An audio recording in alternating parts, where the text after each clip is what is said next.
नमस्कार दोस्तों, कैसे हो आप सब। आशा करती हूँ आप लोग ठीक होंगे। तो आज सुनाएंगे सोहर गीत। सुनिएगा और बताइएगा। ये बरही का सोहर गीत है। जब दुल्हन जिसको हुआ रहता है वो दुल्हन जब चौके बैठती हैं तब का सोहर गीत है। सुनिएगा और बताइएगा कैसा लगा। तो देर न करते हुए चलिए सुनाते हैं ये प्यारा सा सोहर गीत।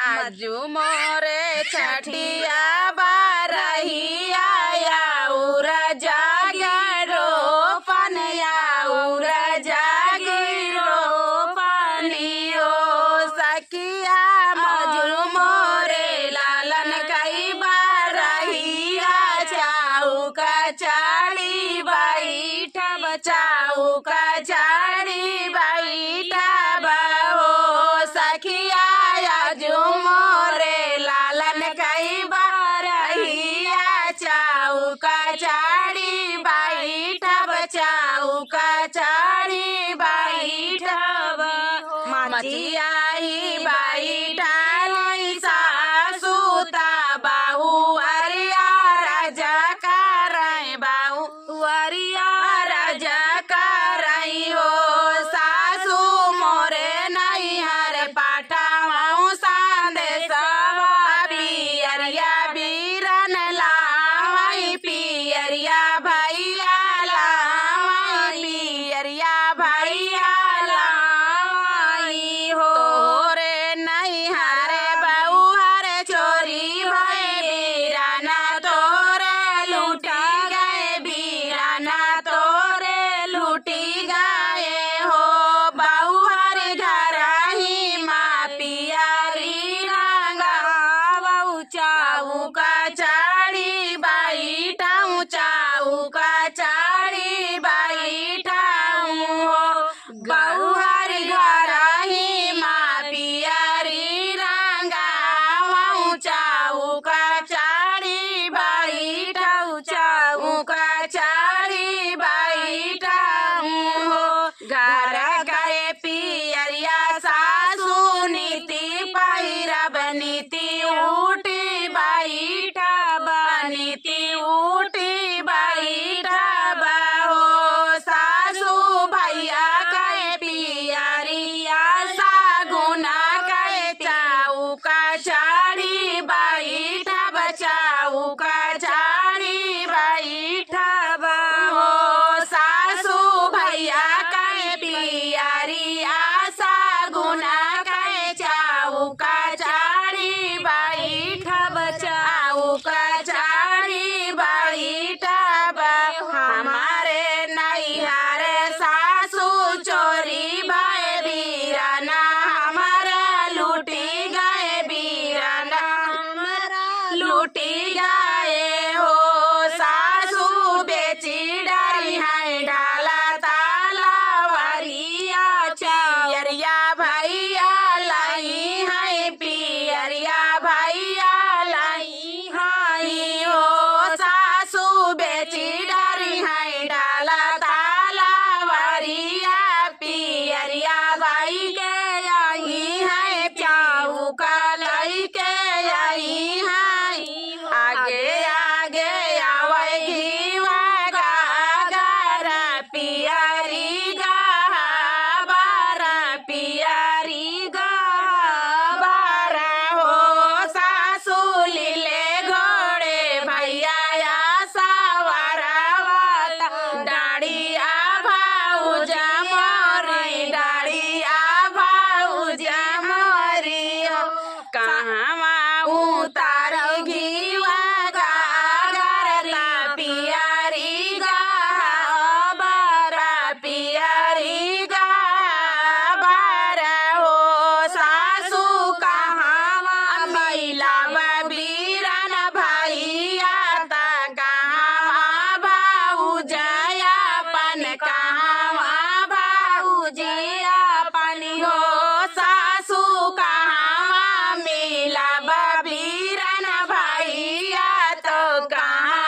ये प्यारा सा गीत आप सभी को कैसा लगा कमेंट में बताना दोस्तों। मिलते हैं अगले वीडियो में, तब तक के लिए नमस्कार, राधे राधे, बाय बाय, जय सिया राम। दोस्तों कैसे हो आप सब, आशा करती हूँ आप लोग ठीक होंगे। तो आज सुनाएंगे सोहर गीत, बहुत ही प्यारा सोहर गीत है। तो हवन मन गीत होते समय ये सोहर गीत गाया जाता है।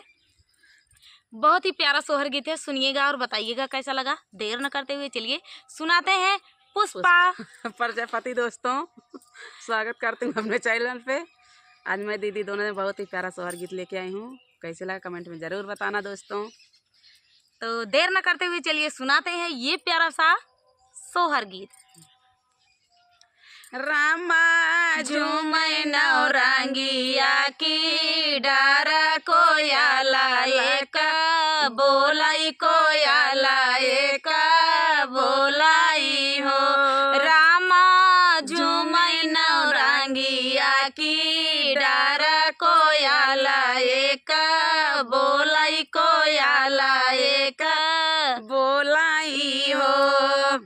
पहिला मांगाना सीता मांगई मांगाना विधि पुरवाई, मांगाना विधि पुरवाई हो।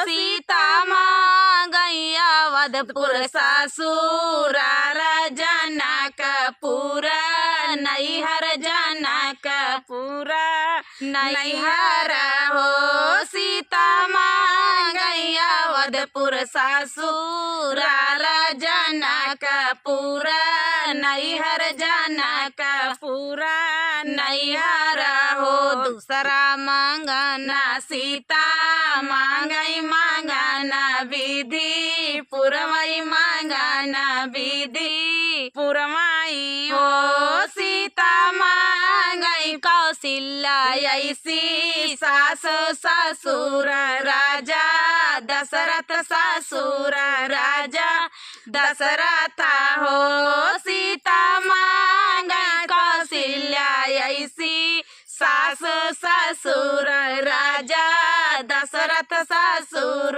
राजा दशरथ हो। तीसरा मांगना सीता मांगई मांगना विधि पुरवाई, मांगना विधि पुरवाई हो। सीता मांगई पतिया भगवान देवर बबुआ लक्ष्मण, देवर बबुआ लक्ष्मण हो। सीता मांगई पतिया भगवान देवर बबुआ लक्ष्मण, देवर बबुआ लक्ष्मण हो। चौथा मांगना सीता मांगई मांगना विधि पुरवाई, मांगना विधि पुरवाई हो। सीता मांगई लावा कुश पुत्र खेलई का घुना,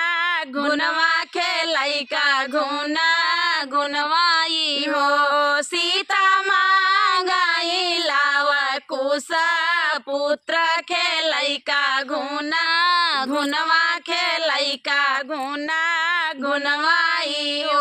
पांचवा मांगना सीता मांगई मांगना विधि पुरवाई, मांगना विधि पुरवाई हो। सीता मांगई सीता मांगाए हम भाई सेवा कबीरा हनुमत सारा जूना हवन सारा जूना हवन हो। सीता मांगई सेवा कबीरा हनुमत सारा जूना हवन सारा जूना हवन हो। रामा झूमै नौरंगिया की डारा कोयाला एक बोलाई, कोयाला एक बोलाई हो।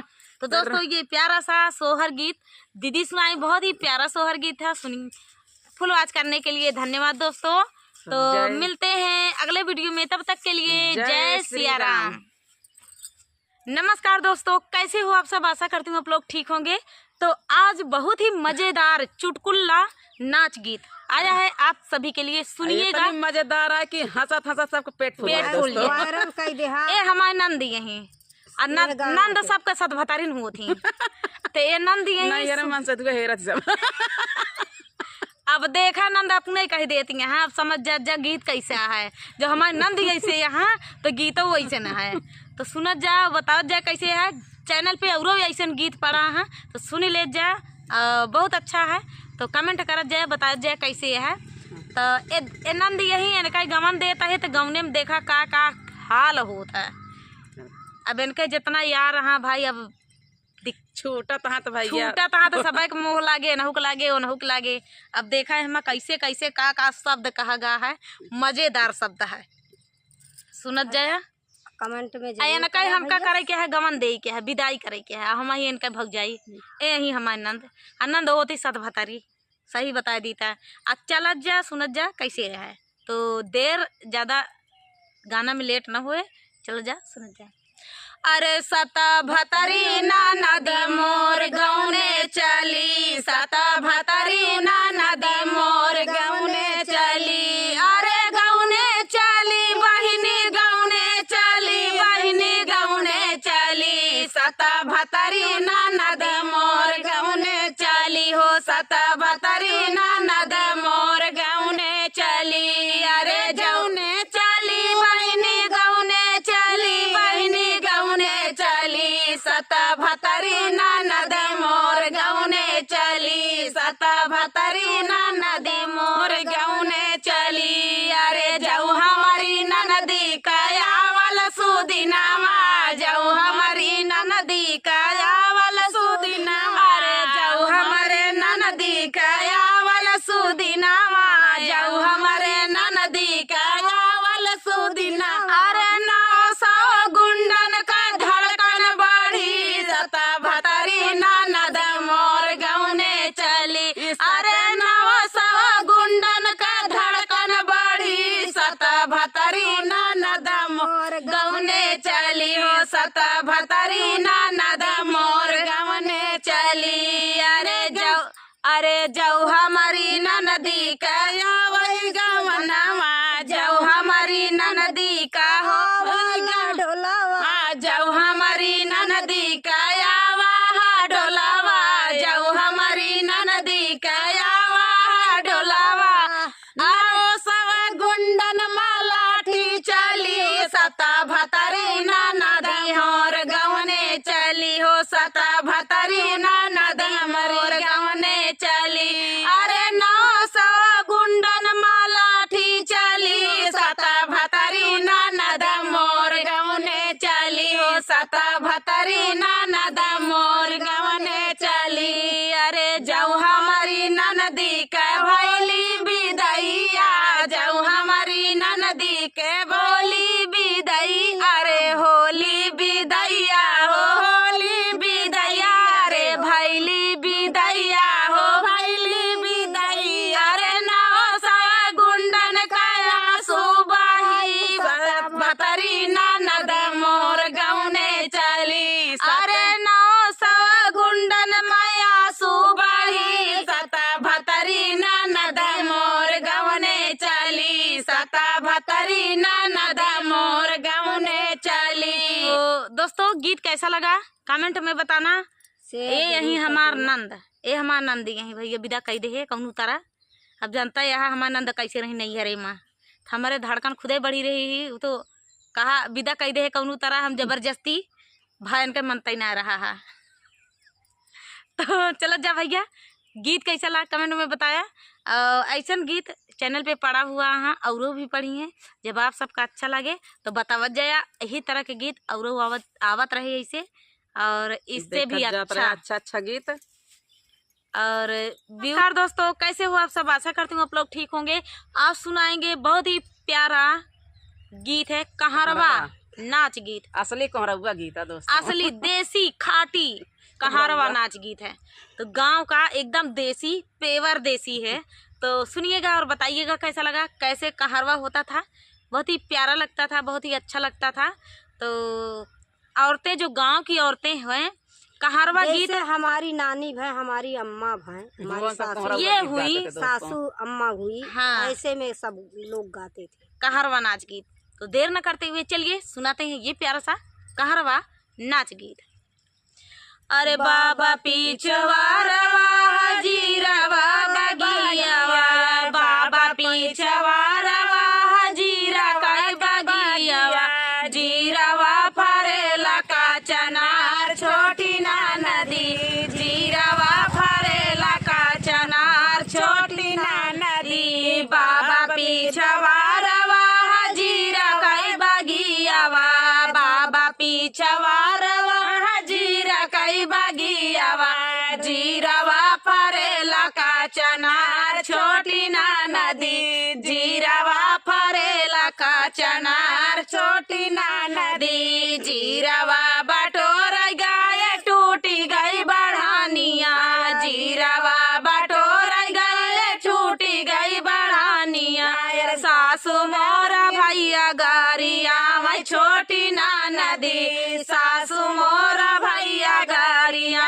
मैं छोटी ना नदी, का मोरी सासू भैया गारिया वालू, का मोरी सासू भैया गारिया वालू, मोरा भैया मम्मी कह दुलारा छोटी ना नदी, मोरा भैया मम्मी कह दुलारा छोटी ना नदी, का मोरी सासू भैया गारिया वालू, का मोरी सासू भैया गारिया वालू, मोरा भैया मम्मी कह दुलारवा छोटी ना नदी, मोरा भैया मम्मी कह दुलारवा छोटी माँ नदी, ए तनी बचाना सुन सासू बढ़ाई तिली, ए तनी बचाना सुन सासू बढ़ाई तिली, भेज दी नैहरे संदेश छोटी ना नदी, भेज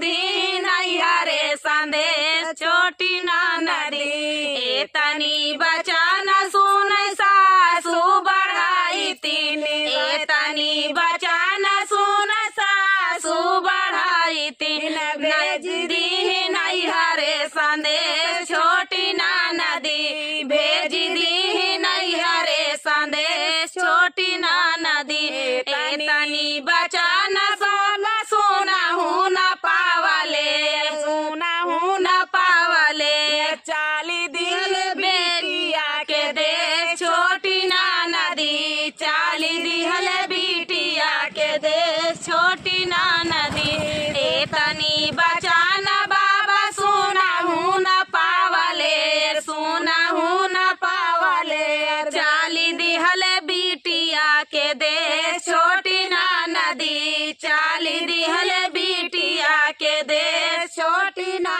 नदी, जाऊ बाबा इले बिटिया के गाँव ना, जाऊ बाबा जावले है बिटिया के गाँव ना, गौवा के गोयड़ावा सासू मोरी खाटिया चोरावा छोटी ना नदी, सासू मोरी खाटिया चोरावा छोटी ना नदी, अरे सासू मोरी खाटिया लइके भागई छोटी ना नदी, सासू सासू मोरी खाटिया चोरावलू, का मोरी सासू खाटिया चोरावलू, बाबा बारे पालंगा बिछाऊ छोटी ना नदी, बाबा बारे पालंगा बिछाऊ छोटी ना नदी, चाचा पीछवारवा जीरा का बगियावा, चाचा का बगी चाचा पीछवारवा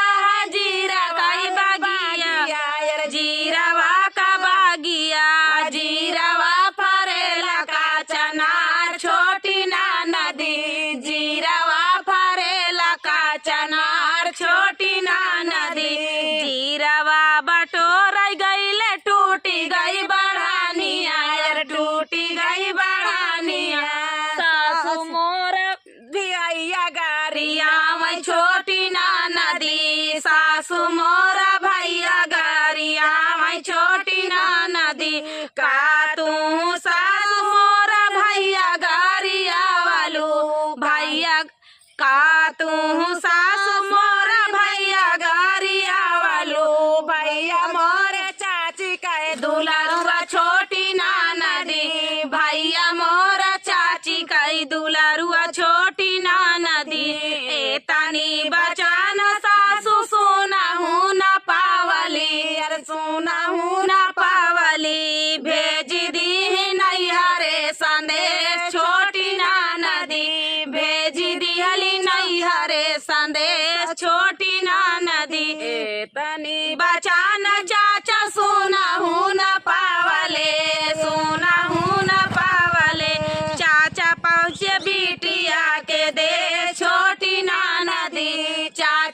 पहुँचे बिटिया के देश छोटी नदी। जब चाचा पहुँचे है गौवा के गोयड़वार, गौवा के गोयड़वा, सासू मोरी लोटवा चोरावै छोटी नदी। सासू मोरी लोटवा लाई के भागई छोटी नदी। का तू सासू लोटवा चोरावालू, मर लोटवा चोरावालू, मर चाचा बारे फुलवा काए गिला छोटी नदी। चाचा बारे फुलवा काए गिला छोटी नदी। बाबा दो पीछा वारवा है जीरा काई बागिया वायर, जीरा काई बागिया वायर, जीरावा फरेला का चनार छोटी नदी। अर जीरावा फरेला का चनार छोटी नदी। तो दोस्तों ये प्यारा सा कहरवा नाच गीत आप सभी को कैसा लगा कमेंट में बताना दोस्तों। अपने हाथ से खुद स्वरचित लिखा गया है ये गीत, कैसा लगा कमेंट में बताना दोस्तों। नमस्कार दोस्तों, कैसे हो आप सब? आशा करती हूँ आप लोग ठीक होंगे। तो आज सुनाएंगे सोहर का उठान गीत। बहुत ही प्यारा सोहर का उठान गीत है, ननद भौजाई नोक झोंक गीत है। अब जानते ही हो ननद भौजाई नोक झोंक अगर चलेगा तो ज्यादा झगड़ा होगा। फिर जा रही हूँ अपने भाभी से कंगना मांगने के लिए। ये भौजाई क्या है। करती हैं, कैसे देती हैं, क्या करती हैं? कंजूस भाभी। लूंगी जरूर, किस हाल में चाहे जिस भी हाल में देंगी लूंगी जरूर। कितनी भी कंजूस होगी ये भी आज तय कर ली, तय कर ली है यहाँ। आज बिना लेहे लौट नहीं सकती। बिना लेहे लौटी है नहीं। पिछली बार में थोड़ा कमजोर पड़ गई, नहीं छोड़ छाड़ के चली गई कि तू बनी रहा लला नामा बना रहा है, हमका कुछ न चाहिए। लेकिन अब दिमाग खुल चुका, बिना ले न लौटो। दिमाग इनका दीदी का खुल चुका है भाई। अब की लेहे बिना हम लौटा बना भैया। रान पड़ोसी हमका ताना मार भाई वो हाल कि का पाऊ इतनी उम्र में भतीज हमारे भाई है, अगर हम कुछ न पाऊ मने का कहे हमका का सही है। सफाई के भाई देवरान देवरान यहाँ पूछिए, जरूरे पूछिए कहा बहनी का पाऊ नहीं घर बस का पाऊ लावा देखावा का देखा जाए लगी है देखा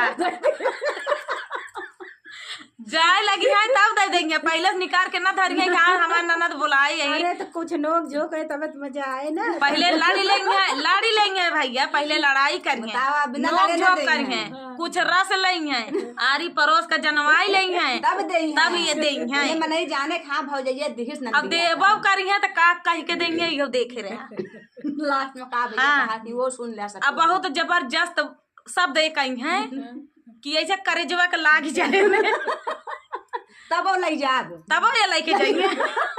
हाँ जब तय करे यहाँ तो लेके जाइए लेके जाब जरूर, छोड़ब ना। तो चलिए सुनत जा भैया, सपोर्ट दीदी लोग का सब का करत जा। तो चलिए सुनाते हैं। ससुरे से ननदी आवई आंगने माठन गन करई, आंगने माठन गन करई हो। भौजी दैना देती सोने कई कांगा नावा भाती जवाने वाछावर हो। भौजी दैना दे तू सोने कई कांगा नावा भाती जवाने वाछावर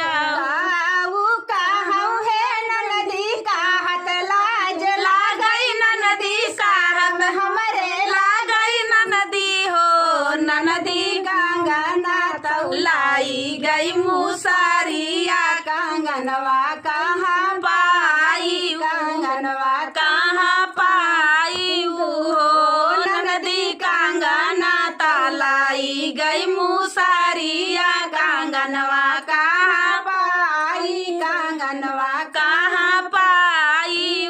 बाहरे से ससुरुआ वही आंगने में ठाड़ी भाई आंगने माठाड़ी भाई हो। बहु हरि दैना दे तू सोने के कांगनावा बिटियावा सासुराई तीनी, सासुराई तीनी हो। ससुरु तो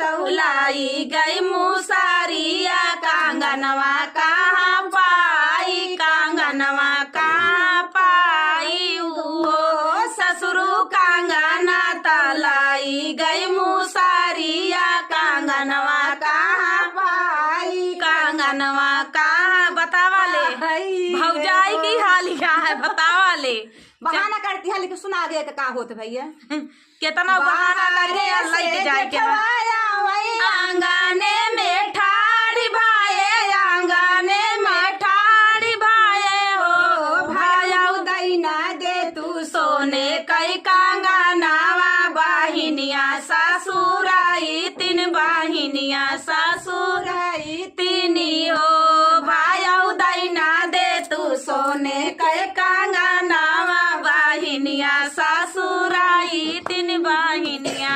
ससुराई तीनी हो जेठावा तोहार कसम तोहरे बहनोई कसम तोहरे ननदोई कसम लाड़ी कन के फूफक कसम हो जेठवा कांगना तौलाई गई मुसारिया कांगनवा कहाँ पाई कांगनवा कहाँ पाई होश में भैया देख पड़े धमकी धमकी देख पड़े अब क्या होता है चला दीदी अबे ना सुना पहले अबे देवरों को बुलाएंगे जेठो बुलाई जेठ बुलाइली ससुर बुलाइली बतावले देवरवा होता है तुम्हारे सबका पूरा घर इकट्ठा हो जाए सबका जनवाई लेंगे तबे देबू तू ओकरे पहले तबे नेक निकरे अधरे यहाँ पेटी में बताओ दिया मुसरी ले देखा दीदी ऐसे दई दे ब्लैक चुप पे चली जाबू केहू जा अच्छा ठीक है हम जनावत है ना बाबू ननदियो केहू से कम नहीं बा सुना फिर बाहरे से देवराया आंगने में ठाड़ी भाई आंगने में ठाड़ी भाई हो भौजी दैना दे तू सोने कई कांगनावा बाहिनिया ससुराई तीन बाहिनिया ससुराई तीनी हो भौजी दैना दे तू सोने कई कांगनावा बाहिनिया ससुराई तीन बाहिनिया ससुराई तीनी हो देवरू तोहार कसम तोहरे बहनोई कसम तोहरे ननदोई कसम लाड़ी कन के फूफा कसम हो देवरा कांगना तौलाई गई मुसारिया कांगना कहाँ कछाड़ मार ले यहाँ भैया लड़ाई बिना भौजाई से भैया मजबूत भौजाई यहाँ देख ला आपका लागत होए भैया की मजबूत भौजाई यहाँ भले कमजोर न दिखा दिया है कमजोर लेकिन देखा बुलावत है सारा अपन फौज टेंशन जिला भैया आवत भैया नहीं हरे में ऐसा न होता सब खड़ा हो जाती बाहरे से पियवाया मैया बूरे कई डंडा लावई बाबू रे कई डंडा लावई हो बहिनी धमारा धमारा धमकावई कांगनवा लाई के फेंकई कांगनवा लाई के फेंकाई हो तू ना बहिनी धमारा धमारा जियारा गाढ़े पर का करी दई जियरा गाढ़े काहे ना पड़े पियवा सेट गई थोड़ा का करी यही खूब मार खूब मार पड़ी बताओ यही बिना लखाती रही नहीं कि आवे क्यों हमका अब देखा भैया देवो बहन का कहतियां सुना ननदी लैना ले तू सोने कई कांगनावा तीना हुने पूरा वागना ननदी लैना ले तू सोने कई कांगनावा तीना हुने पूरा होई गाना लाला के बारही कई लाला के मुड़ा ने कई लाला के मुड़ा ने कई हो ननदी ये ही मालाल कई बिया हवा तीना हुने पूरा होई गा हो ननदी ही मालाल कई बिया हवा तीना हुने पूरा होई गा एक ने खाली भाई बस हाथ ना भैया चार डंडा पाए तो हाथ जोरी ऐसे ऐसे भौजाई हो थी ये सब भग जाई बता वाले और दिन से पूरा करती हैं। चला दीदी भूल चूक हो गया भूल चूक हो गया लेकिन बियाहवा में देखी आगे बार होशियार रहू। दीदी कंजूसी बहुत करा थी लेकिन कंजूसी इनका चली ना नहीं भाई चली नहीं नैहरे में ज्यादा से ज्यादा भैया नाना तक है, दही भात दबदबा। डारी पेंदी पूंछ डारी बतावा और भाई हमारे गोड़ तोड़ डारी का मतलब ऐसे नेगले है से एक दाएं आई रही नेग में गई नेग मागा यंसी आई रही ए भगाई दी पूछ के दी तो कैसे दी ते छोड़ के चली गई ले हम ले न करा तू पहले ही रहा ते भाई अब का करें दोबारा लेकिन मजबूते यहाँ भले पातर दुबर देखाइन वाला यहाँ मजबूते अंसी लड़ेन तो लाई के फेंकी नाखिर धरे रही पेटी में अब कहीं मुसरी लाई दिया बतावा कंगना का तो मुसरी पाए हाँ करी लड़किन खाई लाई के मुसरिया घुसबो करत बिलियम घुसबो तो न पाए जौन घर आए हो काहे मुसरी लाई के कहाँ जाए पाए बतावा बहाना ऐसा का बहाना मारा बड़ा भग भैया इनका आप बहाना भौजी है इस बहाना हम कतो ना सुने रहे हम ना सुने थे बहनी तो मेरे साथे बहने दऊ साथ दऊ कबो न कबो काम दे अरे तो एनहु साथे रहे तोहरो साथे रहे भैया हम बीच में रहे है मजबूरियां बनी है मजगोइया बात नहीं हम जे कई पार्टी जीता देखा वही कहती हम ओडागी जाबे अब देखे तू जीता ती रहू तोहरे पल्लू पकड़ ले भैया तोहरिन कहती हमरा बेड़ा पार हो जावे तबे तो ये नकेल पड़ गई तबे तो तोका निकाल के दी नहीं होए कंगनवा पौते नहीं मिलता है तब फिर अब भैया हमारे बरियार रहन हां बबुरक डंडा लेके आए हैं कि तू उठे न अभी बबुरवा झंडवा डेरानी बैठे राती ना इतना बड़ा जो देखी कहीं भैया लावा जल्दी घरे में जाई निकाल के फेंकी जल्दी तो भैया बाबू लोग बहनी चाची लोग कैसे गीत लाग कमेंट में बतावत जाए अगर ये गीत आप सबका अच्छा लाग तो इसी तरह के गीत आपका चैनल पे देखे के मिले कमेंट करके जरूर बताया कि हाँ बहुत अच्छा लाग तब ये गीत मिले कहे से कि वैसे भी गीत प्लीज तो आप लोग फुल सपोर्ट करें हम लोगों का इसमें थोड़ी बात बकतही है सपोर्ट भी कीजिएगा इसीलिए वीडियो लंबा हो गया है। वीडियो लंबा हो गया उसके लिए क्षमा चाहती हूँ चलिए दोस्तों तब तक के लिए मिलते हैं अगले वीडियो में तब तक के लिए नमस्कार नमस्कार दोस्तों दीदी बहनी चाची लोग नमस्कार कैसे यहाँ हाँ सब की तरफ से नमस्कार है तो आज गीत है बहुत ही तगड़ा गीत सुनत जाए जितनी गीत जा रही सब तगड़ी से तगड़ी जा रही तगड़ी से तगड़ी गीत किसी से आप कम चैनल पे नहीं देख है। सकते हैं ये भी गीत अच्छा है और भी गीत पड़े हैं वो भी गीत बहुत ही प्यारे हैं प्यारे भी हैं जबरदस्त नोकझोंक भी है अवधी भाषा में बात बकतही की गई है उसको सुनिएगा और बताइएगा कैसा लगा तो बहनी या ये ससुरे से आया हाँ और ससुरे से आया यहाँ तो का कांड कह के आया यहाँ बहनी देखा जाओ ये वीडियो में बहुत ऐसा कांड कह के आया यहाँ कि का बतावे मोदी की तरफ से अगर पुरस्कार मिल जाता है तब ज्यादा ठीक रहा है इतना कांड कह के आया है अब देखा ये वीडियो में देखा जाओ बहनी दीदी चाची माई भैया लोग जे क्यों हुआ सब केहू देखा जाए कि इनका नीक करीन ए नीक करीन अभी गीत में सुना कि का करीन तो लगाई आए हो लगाई आए हम तो ससुरे में झगड़ा लगाई आए हम तो ससुरे में झगड़ा लगाई आए हो लगाई आए हो लगाई आए हो लगाई आए हम तो ससुरे में झगड़ा लगाई आए हम तो ससुरे में झगड़ा लगाई आए अरे हमारे ससुर जी के चारई बेटवाना हमारे ससुर जी के चारई बेटवाना चारई बेटवाना हो चारई बेटवाना अरे चारई बेटवाना हो चारई बेटवाना अनहो नहीं में अलग कराई आए हम तो ससुरे में झगड़ा लगाई आए हम तो ससुरे में झगड़ा लगाई आए अरे लगाई आए हो लगाई आए हो लगाई आए हम तो ससुरे में झगड़ा लगाई आए हम तो ससुरे में झगड़ा लगाई आयो अरे हमारे ससुर जी के ये कई बिटियावा हमारे ससुर जी के ये कई बिटियावा ये कई बिटियावा हो ये कई बिटियावा अरे एक कई बिटियावा हो ये कई बिटियावा ओ नहु के ससुर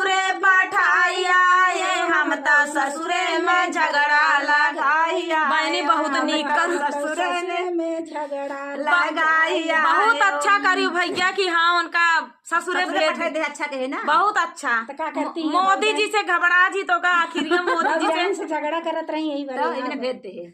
ऐसे ऐसा कांड करे यहाँ भैया। अब आगे देखा अरे जा लगाइया ये हो लगाइया ये हो लगाइया ये हम त ससुरे में झगड़ा लगाइया ये हम त ससुरे में झगड़ा लगाइया ये। सुना रे सासू जी का करते उन्होंने हाल सुना सुन ले। अरे हमारे सासू जी के राना पड़ोसी हमारे सासू जी के राना पड़ोसी अरे राना पड़ोसी हो राना पड़ोसी अरे राना पड़ोसी हो राना अरे वो नहू से चुगली लगाया ये हम त ससुरे में झगड़ा लगाया ये हम त ससुरे में झगड़ा लगाया कराया ये हो कराया ये हो कराया ये हम त ससुरे में झगड़ा कराया ये हम त ससुरे में झगड़ा कराया ये। अरे हमारे सासू के दुलरईता बेटवना हमारे सासू के पेट पोछना बेटवना हमारे सास के पेट पोछना बेटवना पेट पोछना